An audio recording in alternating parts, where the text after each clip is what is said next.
Meteorology 5-image story, Homework 1 Part 4 by Sydney Mosby. Wind direction. Wind is the result of horizontal differences in air pressure. Air flows from areas of higher pressure to areas of lower pressure. Low pressure zones tend to have moist, warm air that rises and cools down. High pressure zones tend to have dry, cold air that descends and moves up. Earth's surface is unequally heated, and this generates pressure differences. Solar radiation is the ultimate energy source for most wind. The Coriolis effect.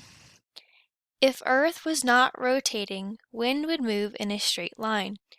Because it does rotate, the straight line ends up being deflected. They deflect to the right in the northern hemisphere and to the left in the southern. This only affects the direction, not the speed.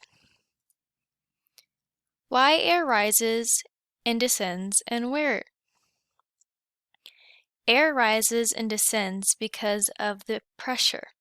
Warm air will rise into a low pressure area and cool down.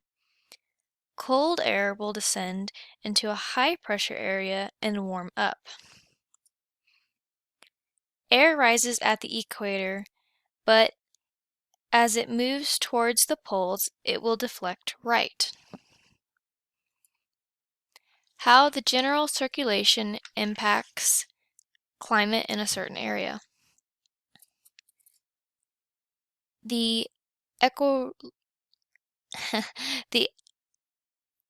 equatorial low is the region with hot, moist ascending air. The subtropical high is located at 30 degrees latitude and consists of subsiding dry air. Trade winds are located above and below the equatorial low. At mid-latitude, you'll find the westerlies. The polar easterlies are located between the polar high at the pole and the polar front above the westerlies.